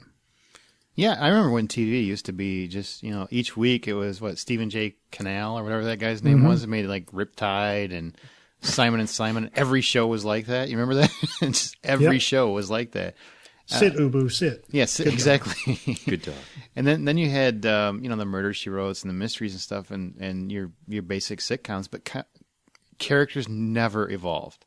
So the quality of stories and movies were always surpassing television because they never did anything with the character. They weren't really characters. They were just actors that were hired to tell these jokes or carry out these actions or solve this mystery. Are you fucking calling Lee Majors not an artist? Yeah, I'm pretty much saying that. Yeah. How dare you? He's the unknown stuntman. He is. Sing the song. Do it. No. But the last few years, like Brian said, it just feels like I'm the unknown stuntman. thanks to makes Eastwood look so fine. Thanks to cable, and honestly, it's really thanks to cable. Thanks to cable, we have networks that are willing to take a chance on real stories and real characters and evolving stories and evolving characters, and we're actually going somewhere where we never went anywhere. I mean, you could watch a show like Simon and Simon was one of my favorite shows as a kid. That show never evolved once. They were the same guys at the end of that series that they were at the beginning of that series. Yep. And now, you go in one season and characters evolve ridiculous. I mean, Walking Dead, nothing happens in that show ever. It's one chasing each people to the next people, but the characters evolve. Mm-hmm. They change throughout the course of the show. And that's happening in almost every series now, it feels like. So, except apparently Big Bang Theory. They're evolving. They have girlfriends. Yeah, that's true. Yeah. And it's devolving. Hey, you said it. I hope your wife listens. I measure my quality of writing based on my backlog of what, bear with me, how many shows I want to get caught up on versus how many movies I want to get caught up on. There are a lot more interesting stories in television shows to me that I want to go back to and get caught up on than movies. Does that make sense? Mm-hmm. And so to me, and the fact that like Justin said, I can get invested in a character over a long period of time instead of a little one-note thing. I will say, though, on the flip side, when it comes to stories and television shows, you do get a little bit of the filler episodes or lots of just really down moments in there. I mean, I think lots of TV shows have them. I mean, there was even one in Breaking Bad that I was like, why is this episode even here? It doesn't have anything to do. It's just like, if you're talking about the Fly episode, I love that episode. I like the episode, but it was just like, what's going on? So, again, it gives them the chance to kind of just stretch out seasons. I mean, we could bring up all sorts of shows that do that. Like, why are we in our 8th season of this show? You just want to make money instead of just sewing it up tight. So, I see good and bad for TV shows, but the stories, just to me, in TV, you've got more time and a little bit more interesting. Well, and Aaron, you're absolutely right. I mean, cable changed the landscape of things forever. And not to say that there weren't some good, compelling, really well-written shows before cable television. Not cable television, but cable-created TV shows came out. I mean, Buffy was really great. X-Files.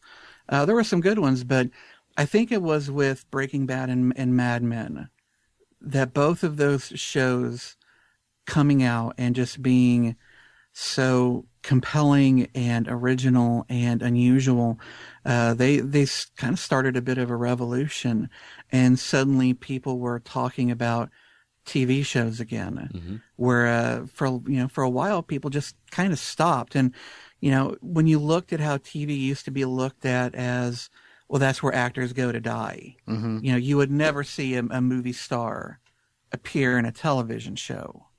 But now you see that, and you see it a lot, because TV is not a ghetto anymore. It's a place where they can, look at something like House of Cards.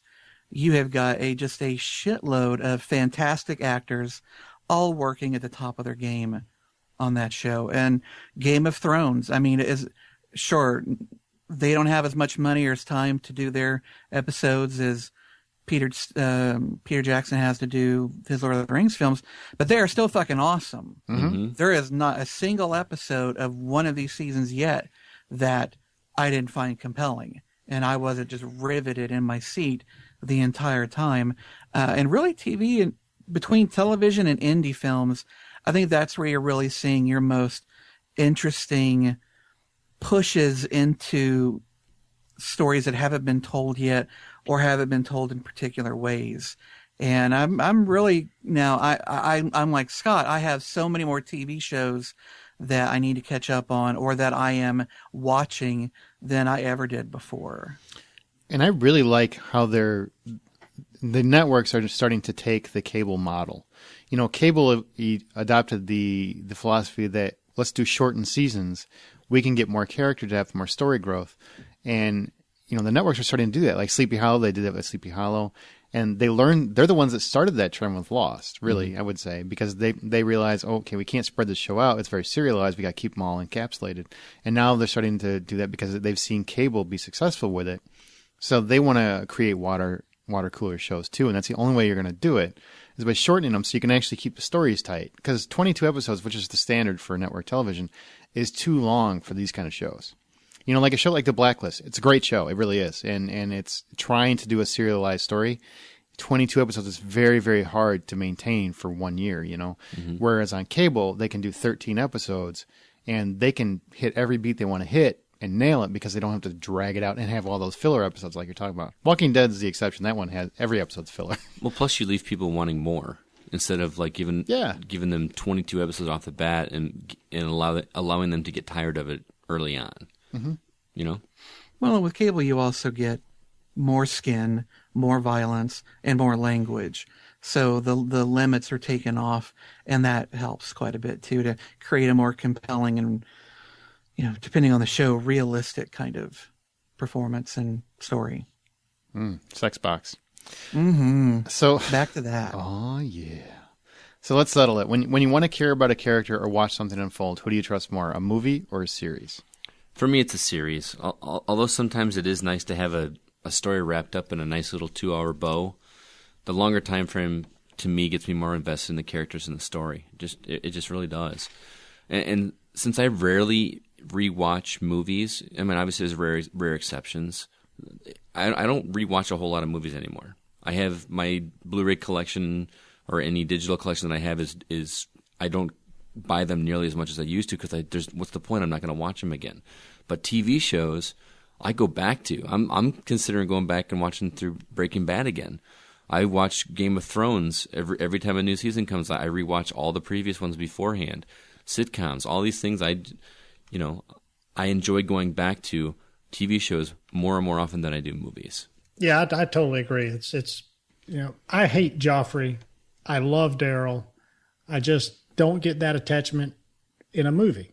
It's probably just because of the time frame, and you know, you've got to move along at some point. And in some movies, you know, you care about the hero or one of the other characters, but you just don't attach to them like you do in some of these shows.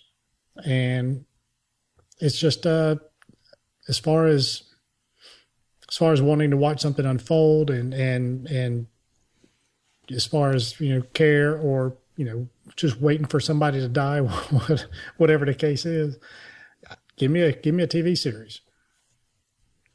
Fair enough. I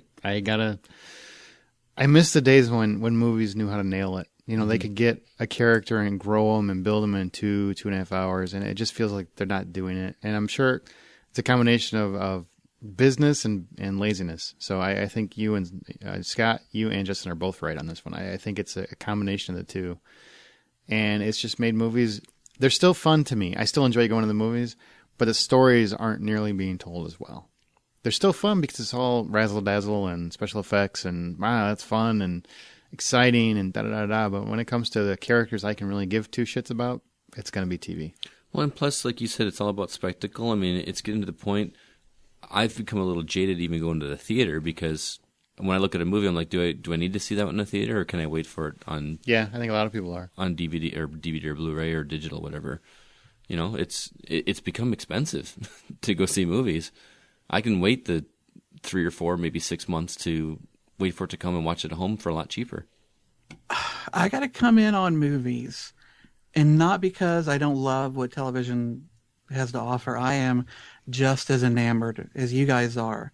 But there's something about the grandeur of film that gives stories something extra. And you know, I'm sure people younger than me are just fine with waiting for certain films to come home so they can watch on their high-def televisions with their surround sound. And I've got all that too, but I don't care how good my TV is or how rich my surround sound is. When I want to watch something like The Avengers or, you know, The Matrix, Star Wars, whatever, nothing I have at home will compare with what the experience is in a theater. It's a matter of, you know, just like it is in the bedroom, it's a matter of square inches, and the TV, you know, just isn't going to compete. And I don't know if it's because television or movies have so much more money available to them, or if it's the time that they have. But look at something like Catching Fire. You know, like I said, I just recently rewatched that, and I watched a lot of the supplemental material, and you know, it talked a lot about the costumes and the sets and the things they had to go through to get all that done and the time it took. And could they do that on TV, on a TV's time scale and budget? No, they just couldn't. It's impossible. But so I think there's still a grandeur movies have that I really respond to. That's not story. That's spectacle. It's not story, but what it is it's all the things that back a story up. Okay, when you've got all that time and all those people and all that money, sometimes it's a bad thing, yes, sure. But sometimes it can also really help by giving that story a more epic stage to be told on. And I think that there's still something about when I see a story being told on the screen, it just looks and feels more special. I don't care how great my system is at home. When I rewatch a movie that I saw in the theater at home, it just doesn't feel as big. That's more of the showing the story. That's not really telling a story or man. I mean, that's your choice. That's whatever you want to believe. It's your pick. It's like you don't know quite how to disagree. I see what you're saying. I mean, I am talking a lot about things other than story, but to me, quite often those things back that story up. They give that story more depth. They give it more believability. They enrich everything around that story. But I think movies also still have some pretty good stories to tell. I mean, when I think about my favorite stories of all time, they're movies. Not unfortunately, they're movies. Star Wars, the Star Trek films. I'm talking about right now, though. The question is right now, not right now. I'm classics. still getting fantastic films. Okay. Fair enough. Now let's talk about what some of our listeners said. And I'm thrilled that you guys wrote so much and you were so passionate about the subject, but there's no way we can read all this. Because some of you wrote like a book report. I think it's great. And reading through it, and I recommend everybody goes to our Facebook page and finds the topic and reads through them because there's some great points in here, but we can't go through them all. Well, if you send gifts, we will be more inclined to read yours. Exactly. Send them to the Hollywood Outsider. Douglas Clayton, movies have the budget to tell a story in spectacular fashion. TV can tell a drama like a book with all the character nuances. Movies are a quick hard sell where TV is all about the relationship. So during the week, he prefers a slow burn of a good TV program. On the weekend, he wants it hard and fast.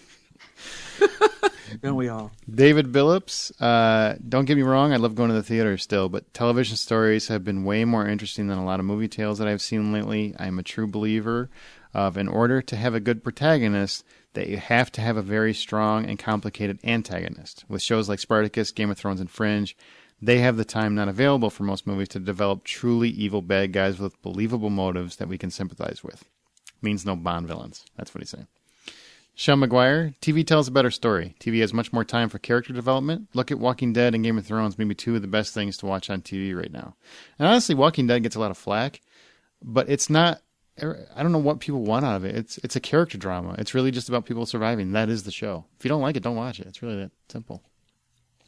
Robert John Davenport, Television is just getting better at its job. It had to start getting better because competition is on a massive scale. With what is available on the internet mixed with the fact that there are 7,001 channels of mind-melting shows available, channels had to start coming to the table with shows that were more than just fluff and something to do between commercials, like Simon and Simon. Some channels are even on the ball enough to recognize that our mobile devices are on our laps and our hands and on the toilets with us. Don't shake hands with Robert. And don't use his phone either. And they use that to their benefit, like AMC does with the follow thing, and they keep people engaged. That's a good point. Movies have been doing the same thing they've been doing for years, remaking what they can remake, make something that has a very similar story to a remake, make something that has a built-in fan base, and make something that has that it thing in it. Scott Calgaro, I think it depends on the story. Shows like The Walking Dead or 24 greatly benefit from the television format. They have more time to expand the story in interesting directions. Movies are limited by time constraints. Even producing multiple movies over the arc of one story risks degrading the quality of that story over time. The flip side are the budgets available to cinematic productions. That's a good point. Carlos Hernandez, TV does. They have a chance to spread their story over anywhere between 11 to 22 episodes, whereas movies only have a 2-hour window, and the most you're going to get is a 3-movie deal for a story. Example, Game of Thrones, Sons of Anarchy, American Horror Story, and me and my kid watched The Fosters on ABC Family. Good shows that wouldn't work in movie form. Have you guys heard of that one? I keep hearing good things about that. That's one that takes place like in the 80s. Yeah, and somebody else had mentioned that. I thought that was the Goldbergs. That's the Oh, Goldbergs. no, I'm sorry. Goldbergs. And it's on ABC. It's not on ABC. Whoa. Family. I'm sorry. Easy Killers. Well, there might be some other show y'all are talking about, but Well, we'll let you slide with one mistake, but when you just keep screwing up left and right, we got to put the air brakes on. we still got Aaron. Yeah, thanks. I think he was talking about me, actually. Oh. Remember, you can also like us on Facebook, and we'll mention you on next week's show. So, Peter West and Kathy Holt, thanks for liking us. We got a few emails, and then we'll wrap this baby up. Justin? First up, we have an email from Sean McGuire. He says, how can Armageddon be a disaster movie? They blew up the asteroid and the Earth was fine. A few people died. End of story. Well, Sean, you may not recall that Paris got fucked. With New York got fucked. Well, New York got fucked, but it was fucked by a bunch of little rocks. Paris was fucked by one big one that crashed into the Champs-Élysées or whatever it's called, hit that arch, and blew the fuck out of that town. I like how you guys are debating over which city got fucked more. And Hey, I don't know. Tell that to the big Samoan that took a big meteor to the that's head. true. 2 cities got fucked. That is a disaster. So, Sean, you've been served. dance How you like them apples? it's applesauce, bitch. All right, and we got another email from Sabrina Elkins. She says, I forgot to tell you guys in my last email that I think you're all greats. Totes my goats. X's and O's, Bree. Thank you, Bree. Totes my goats. Oh, Brian? Let's see here. This is from Linton Bowers. He says, hi, guys. Once again, great episode, so keep them coming. I wanted to give you guys a real-life scenario that could allow for Sue and Johnny Storm to be biological siblings. In the Fantastic Four reboot. Right, the Fantastic Four movie that caused a little backlash with casting a black guy as Sue Storm's brother. Mm-hmm. So, but I continue here. This is from Linton. He says, my own mother is black and my father is white. I look a lot like my mother, to include brown skin that is almost as dark as hers. My sister, on the other hand, takes after our father and has fair skin. Her skin is slightly darker than Dad's. So, from the perspective of people that don't know us, I'm black and my sister is white. I leave you with one final thought. 9 times out of 10, Justin and Brian are right. Just like the Armageddon argument a few minutes ago. Yep. If you are arguing with them, you are probably wrong. Take care, hoes. Respectfully, Lint Ho, a.k.a. Linton Bowers. Yep, gotta agree. Well, of course you would. He's right about me being right. Well, that's probably this is the 1/10th time. Okay. Yeah. Thanks, Linton. That's actually a good point. I didn't think about that, but we really didn't have a problem with it. So I'm all for it as long as they can make it work. Scotty? We got a tweet from Peter Germany. He says, I'm listening to the backlog of Hollywood Outsider episodes, and I'm proper laughing. If you like your movies, then you should check them out. Thanks a lot, Peter. We appreciate those tweets. Absolutely. Keep them coming. And we have been a little crazy the last week or so, so if we missed your email or something, feel free to send it again and take it with my apologies and know that it was probably Brian's fault. Now, if you really want it read on the air for sure, shoot us a call, give us a text or a call. We haven't gotten those in a long time. I keep pimping it and nobody's doing it. Wow, Scott is feeling really sad about this. So, because it's actually his personal cell number. It is. He's like, nobody called me. I want someone to call me. Where you can find it, stay through the credits for outtakes. As always, you can go to thehollywoodoutsider.com, tweet us on H_outsider, facebook.com/thehollywoodutsider. Leave us a message or text us at 818-814-6426. Again, our email is feedback@thehollywoodutsider.com. We're free. We're not charging. We'll take donations, though. You're more than welcome to do that. But we're free on iTunes. Listen on your Stitcher Radio app or through our RSS feed. That's going to do it for this. My PayPal is... That will do it for this episode of The Hollywood Outsider. I want to thank Justin, Brian, and Scotty. I want a raise. Justin at justinmcumber.com. Thank you. Thanks for having me, man. And remember, guys, the next time you go to a theater, buy popcorn. Someone's going to send him $1. Just I hope so. I hope somebody sends you bitcoins. Me too. Bitcoins are worth money now, man. Oh, well, somebody just sends you random, Canadian coins that are worth Bitcoins nothing. were worthless now. Are they already? Yeah. Just like a couple of days ago, the guy the head over the Bitcoin company is hiding out in Malaysia or something. Because he's was he on that airliner that ended up on the Lost Island? Do we really need to make jokes about 200 plus people dying? Yes. Yes. When else do you get an opportunity like this? It just doesn't happen. You people are heartless. No hesitation from either of you. Yes. Wouldn't that be fucked if they were on an island? And some of them have seen that show going, are you fucking serious right now? Well, you'll know in my review. I'm going to try and review it for both sides. People that haven't seen it. Because, Serenity, some people had a hard time with it because they didn't know anything about the show. They should shut the fuck up and watch the show. That's their fault. 14 episodes is easier than 66, though. Yeah. So. Yeah. I love that Justin's answer for everybody that has a problem is that they are not like him. Yeah. Just be more like Justin. Thank you. And the world will be a better place. Thank you. This is the Hollywood Outsider Weekly.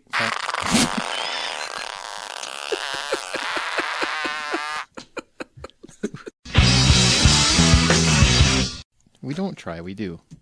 That's right, do not. Or no. Fuck. Fuck the thing up.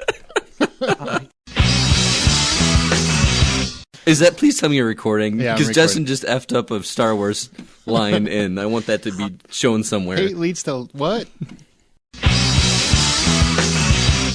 Somebody's, I don't remember who. What? Huh? What? I would have just, yeah. Oh, Jesus.